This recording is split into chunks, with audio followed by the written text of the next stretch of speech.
We are joined now by the Falcons' new head coach, Kevin Stefanski. Kevin, thank you for taking the time at the Combine to sit down with us for a little bit. Yeah, thanks for having me.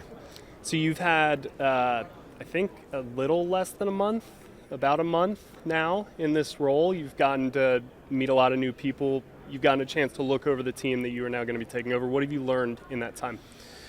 Well, I learned a lot, and you know, you're trying to do a bunch of different things in those first 30 days, if you will, and you're trying to hire a coaching staff. You're trying to, obviously we added Ian then about 10 days after I was hired or whatever it was, and getting to know Ian, getting him up to speed with our coaches and those type of things. So trying to do a lot of things at once, juggle a couple things, if you will, and then also get to spend time with our players and really get to spend time to understand the people. And that's what I've been trying to do. Some in person when the guys are in the building, some over text, some over phone calls, and just get to know our guys, and that's so important. I asked Ian this question earlier today, and I kind of would love to get your opinion on it about marrying philosophies, because you come in and you have some guys that you bring in with you, Tommy Reese for one, a lot of the offensive staff guys, retain Jeff Ulbrich, a lot of his guys, and then Ian Cunningham comes in, brings in Sean Highland. And for your perspective, the early pieces of marrying philosophies of all these different groups, what does that look like and felt like in the building? Yeah, very natural. It would be probably how I would describe it. Ian is somebody that I trust, that I respect. I think he's got the right way about him. I think he's got the right understanding of roster building.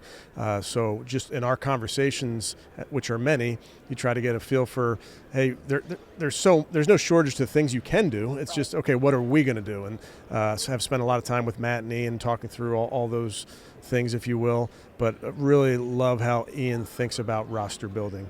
And then when it comes to the coaches, that is an important piece of this, making sure that your coaches and your personnel department have a great mesh, and that only comes with communication. It only comes with getting on the same page, which there's no magic wand to that. It's just talking through everything. So one of the things that Ian did early on when he was hired was he had Tommy come in and he had Brick come in and speak to the coaches and talk about what we're looking for, what our scheme looks like, and the fit of players and the way that we play, because not all 32 play a different style and believe in different things. And I thought Ian did a really nice job of setting it up where the scouts could hear from our coaches and hear from what's important to them. And that dialogue doesn't just happen once; it happens throughout. But I think that's an example of Ian doing a great job. You kind of talk about that fit and the way the players mesh. How did you feel that this roster, obviously from the outside, maybe before you took this job, looking at somebody like Bijan Robinson and Chris Lindstrom and just the different options on offense, and then defensively the work being put in, staying with Jeff, like, how do you view this roster being able to slide into some of that? Yeah, very excited about the roster in total. Like anything, all 32 teams are looking at the roster and saying, hey, we're going to add here, we're going to try to do this here. So there's always going to be, in any given roster cycle, there's always going to be movement that's going to happen. But having said that, the core guys that are here and what they believe in and how we can try to maximize their talents, that's part of what I feel so strongly about with this group. And obviously, having talented players is a great thing, but also having the right mix of people, having the right people in that locker room. You know, something that I think, and we've talked about this, Tori, is like culture. That word culture gets thrown out around a lot.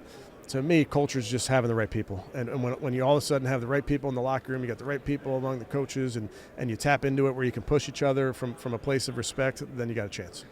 I have been wanting to ask you this since you said it about an hour ago. You were asked about, in our local scrum with our local media, about, interviews over your career at the Combine that have stuck out to you, and you said, well, Matt Ryan aced his. Mm-hmm. Now Matt Ryan is in the room doing these interviews alongside you and Ian. Can you kind of take us into that room and how Matt is on the other side of the chair? Well, Matt's doing a great job, but the funny part was as our defense was up yesterday, and our linebackers talking through some coverage on the board with the players, and Matt was doing kind of what I was doing as they were talking about the coverage. We were thinking about ways to attack the coverage. So Matt's scribbling some plays over there, and very similar to me. So you are listening, you're paying attention, but you can't turn off the X's and O's brains.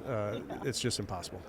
Somebody in the building who I think also has an amazing X's and O's brain, who you got the opportunity to play against for a few years in Cleveland when he was in Cincinnati, is Jesse Bates. Mm-hmm. Is he one of the players you've kind of been in contact with? How excited are you to now be able to work with Jesse Bates? Yeah, I've talked to Jesse, really impressive person. Like what you said, we competed against each other for a bunch of years there. He also played in college for Mike Elko, and Mike Elko, believe it or not, coached me when I was a freshman at Penn. Mike was a safeties coach before he left and went on to his coaching career. And so we made that connection, Jesse and I did. But, I think the world of Jesse, both the player and the person. I mean, as a player, look at what he's done here as a Falcon. But over the course of his career, he's just been a guy that constantly is around the ball making plays. But then the person that he is in that locker room, like we were just talking about, just is has the right way about him to push his teammates. Holistically, when we were talking to Ian Cunningham about his draft strategy, and not even just draft strategy, but roster building strategy, he was talking about valuing the trenches, starting at the line of scrimmage, and where you are closest to the ball, and those big guys up front. From your perspective in these meetings that you're having, every single day with him, how does that kind of core philosophy of him show up? Well, former offensive lineman. Right. I mean, all of us believe in that. Right. We believe in building through the trenches. Listen, can you do it does that mean all 5 draft picks are going to be offensive and defensive linemen? Probably not. But I think at our core, and a lot of teams believe in this, but you want to be strong along the lines. You certainly watch the Super Bowl and you watch the games that are being played in January and February. You better be strong along the lines. So what is Bill Callahan going to be bringing to this group? Obviously, he has immense respect from a lot of people around the league. Falcons fans, what do they need to know about him? Yeah, I think he's the best in the business. I'm biased, but just if you watch what he's done over the course of his career, I think the world of Bill. I think one of his superpowers is player development, and I've seen him take players and turn them into all pros, and along with the player. And having buy-in from the player is obviously huge when it comes to that. But has already had an immediate impact on our coaching staff, just wealth of knowledge, and just the experience that he has that he can draw upon when it comes to putting a run game plan together, putting a protection plan together, and then ultimately getting the most out of your players. When you talk about wealth of knowledge within the coaching staff, is that something you encourage kind of coaches to connect with other coaches? And do you connect somebody? Because I just imagine Jeff Holbrook and Bill Callahan kind of getting in a room together with the stories they could probably share. And it becomes who holds the chalk last, because I could do this, well, we could do this, So that's a fun part from just sitting there and listening to our coaches coach. One of them, I love being on the grass and watching our guys coach individual. I also love being up in the meeting rooms and hearing our guys get on the board and talk through, different solutions to problems. And when you can have that cross-pollination, if you will, from an offense to defense, and really that's how you grow as a coach. I really believe all of us better be growing, every single year we're doing this. Coach Callahan, as I don't know what number year this is in the NFL, but he has a growth mindset. He wants to get better. So he's going to make sure that he pushes himself and talks to guys like Brick and coaches along our staff that can help him get better. I want to go back to something you said at the top about Tommy and Brick going in and having kind of these meetings with the scouting department, being like, hey, here's what we want, here's what we need. Can you kind of give us a little insight onto what some of the buckets of things that they were really valuing in those conversations?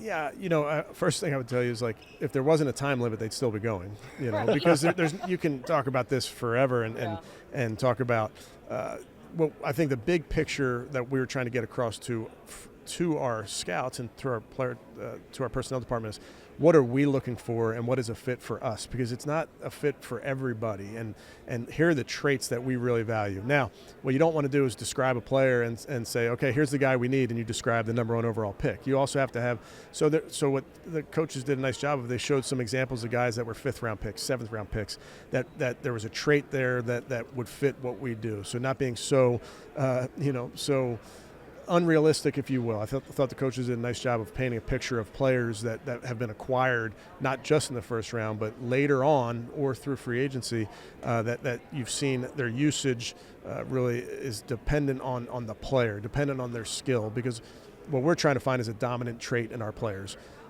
And if you got one dominant trait, we'll find a way to exploit it. Well, it's interesting that you say that, because that was something that I talked to Brick about during my sit down with him is kind of this idea of multiplicity and how even within the defense last year and kind of the carryover that he has this year, that he feels that he doesn't have to have like a rigid like body type in mind or a rigid thought in mind about what like one position has to be. Right. Is that kind of like a changing philosophy of defenses across the league, or do you think that's kind of like a byproduct of maybe what he has here? It's a good question. I think over the years you'll find some coaches and scouts that have black and white. This is what I need. I need this player to be this height plus, this arm length plus, which is fine. But again, you don't want to be eliminating half the draft class. And I've seen plenty of exceptions as well. Now, there's the other side where you say, well, you don't want a whole team of exceptions, and you've heard that. But I think we want to be versatile in what we do defensively. We want to have the ability to jump into different looks, if you will, play different coverages, if you will. So we're always looking for versatility, and that's our job. And I think Brick did a great job last season of finding the talents of our players and playing to their talents and not asking them to do something maybe that doesn't highlight their ability.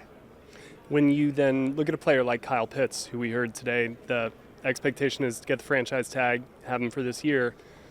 What are kind of the talents that he'll bring to your offense? You've got a long history of getting production out of the tight end position. What maybe makes him different and similar to some of the players you've had before? Physically very, very gifted. And that's why, when you get drafted where you did in the first round, it's obvious he's so physically gifted. And the things, you've seen it on tape. It's not something that you have to project. You've seen the plays that Kyle has made in the course of his career with the ball in his hands. I mean, there's a versatility to how Kyle plays, and there's a matchup problem to Kyle, and obviously that's we think very highly of him.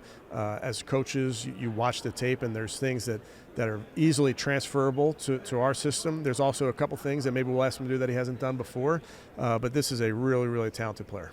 You mentioned kind of the matchup problem that he can create. I imagine, so defensively we talk about the multiplicity, right, and the versatility. Offensively, are you looking for those guys that can almost simplify things for the quarterback, maybe by saying, hey, look, they're doing it to this guy because we know he has a matchup problem, so use him as an identifier of sorts? Like, is that... Well, I think that position, and maybe it's both tight end and wide receivers. I think when you have a guy that is the defense is very well aware of, it will bring attention to them. And, it could be an X wide receiver where they're always going to cloud the boundary because he's over there. Well, that opens up opportunities for the tight end, for the receivers on the other side, opens up possibilities for the running back coming out of the backfield. So when defenses pay special attention to one player, it opens up an area for another player. It opens up grass. It opens up space for another player. So certainly you've seen Kyle in his career be able to line up all over the formation, and that allows an offense the ability to make the defense react to where he is. How do you see Kyle Pitts kind of landing in the evolution of the tight end position since you started coaching it back with Minnesota? Yeah.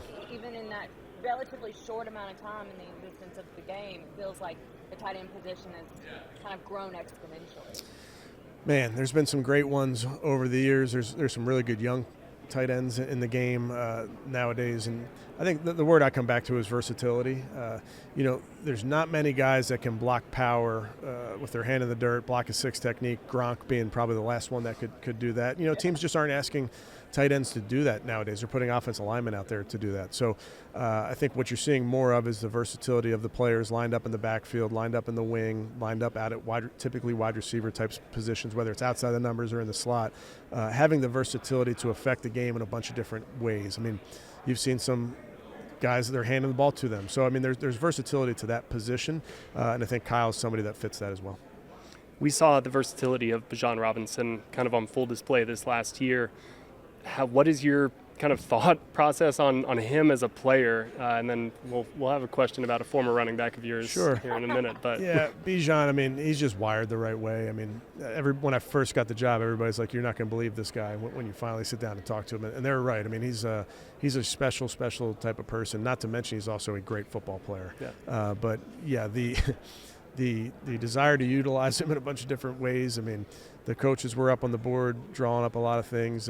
And the truth is he's a great player right now, and they've done a great job of utilizing him already in his young career. So trying to just add a little bit more to his plate potentially and ask him to do a couple different things potentially. But he's a great player already. It's our job just to try to maximize what he has in there.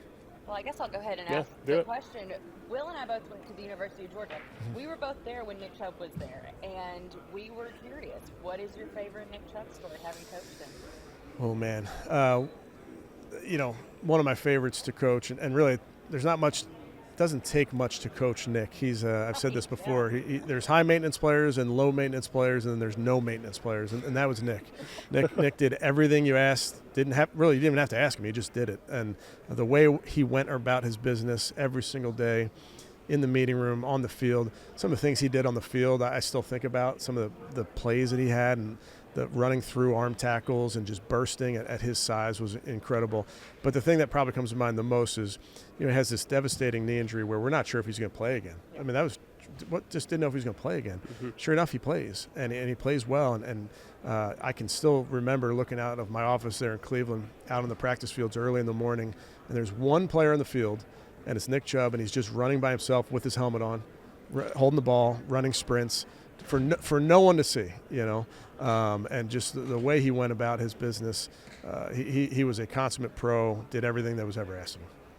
Awesome. Well, I think that's all we got for you today, Kevin. Thank you so much for taking the time. I know you're really busy. You got a lot more draft interviews to get to, both media, players, all that good stuff. So thank you. Well, I appreciate you guys. Thanks.